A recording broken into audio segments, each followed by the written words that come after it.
secret to good wallpaper removal is trying to get it off in one solid piece. It's a bit like peeling an apple, but if you don't get it right the first time, just find yourself, most people use like spatulas and stuff.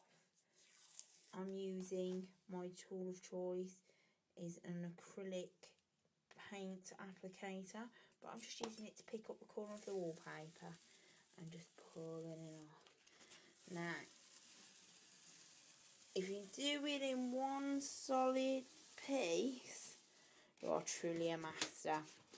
But in this case, we're going to meet an object, which is the toilet roll holder.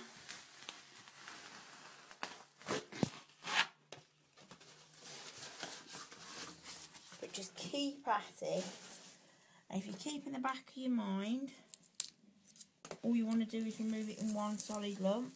It then becomes a bit of a game and less of a chore. But slowly but surely is the answer to getting the most wallpaper off. Textured wallpaper is normally the hardest thing to remove because it comes with 2 layers. Ooh, that's a good one. The first layer is the textured wallpaper, and then the second layer is this sort of paper underneath, lining paper. Now, it would have come as one roll of one sheet of paper, but as you're peeling it off the wall, it separates. Now, this layer can easily be removed by just wetting the wall and then scraping it off, which is something we'll do later. But for now, just got to get the top layer off, which is this textured tiled effect that we have here. Good luck, keep going.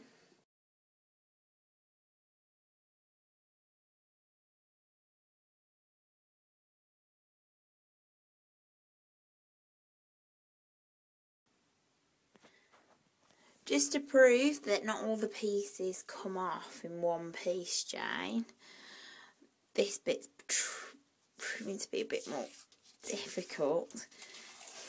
As in, I'm needing to peel off a bit each time. Just get a peek, get underneath it. Don't gouge the wall though when you do it. You've just got to peel and keep pulling until you find a good bit. But bear with it, it'll all be worth it in the end. But it doesn't all just come off the wall. Good sign of good hanging and good paste distribution when this was put up in the first place, which is something we'll cover later. There you go, it's coming away. I'm going to be at this now for another couple of hours, but as you can see, doing well though, doing well. Some bits are easier than other bits,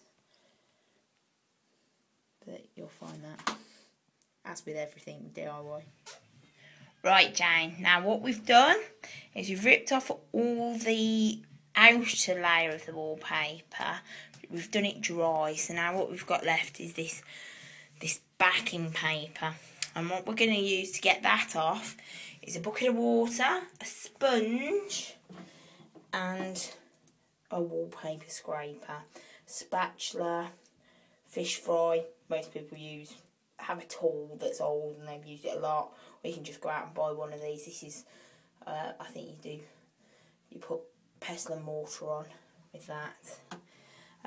So first what we're going to do is we've got the tunes on in the background, if you can hear a bit of Persian. And then what we're going to do is just wet the sponge.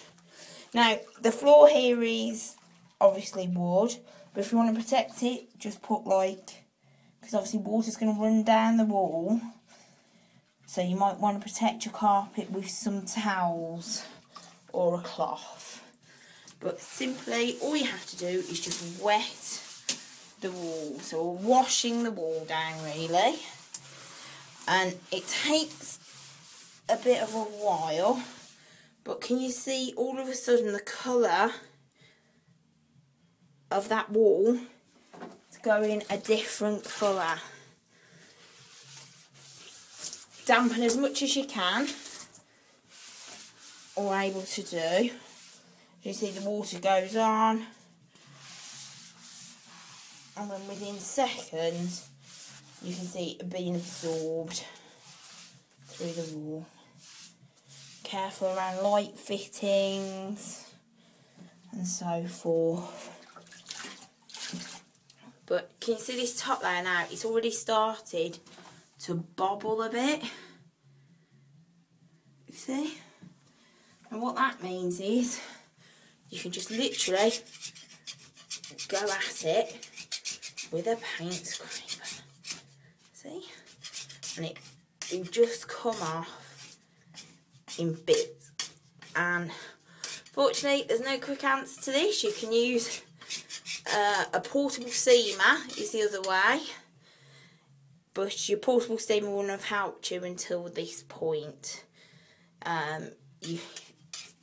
We have got wallpaper steamer, but I've got to be honest, you have to keep stopping to refill it, can't be arsed. Bucket of water of a room this size, to have the job done in about an hour.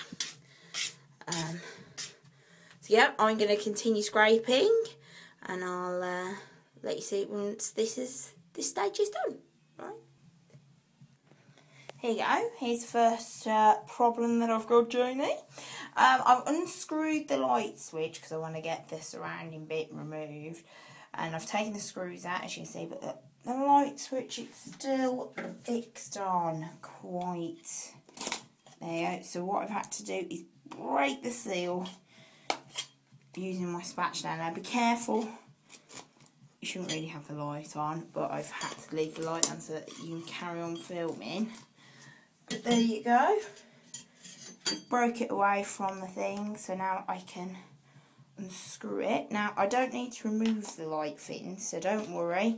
No electrician needed. I just want to get to the back of the light fitting, which is just a case of removing the two screws. Yeah. There you go. And that, for the first time, if you've not seen one, that's the back of a light switch, if you can get in there. Not much going on there. But you just don't want to touch those, the red and the black cable. But if you can just, the last person to wallpaper this place, this toilet, which is me by the way, just cut around the light fitting. I'll show you how to do that when we're putting the light fitting up. But we just need to remove all of the paper, obviously not using any water because electric and water don't mix. But for now, just to be safe down, I'm going to screw that back on the wall once I find the two screws that I've just dropped. But there you go, that's how to get a light fitting off. And you just screw the two holes back in place, and then it'll be fixed then, so that they'll be using the toilet in the meantime whilst in being decorated, it won't electrocute them.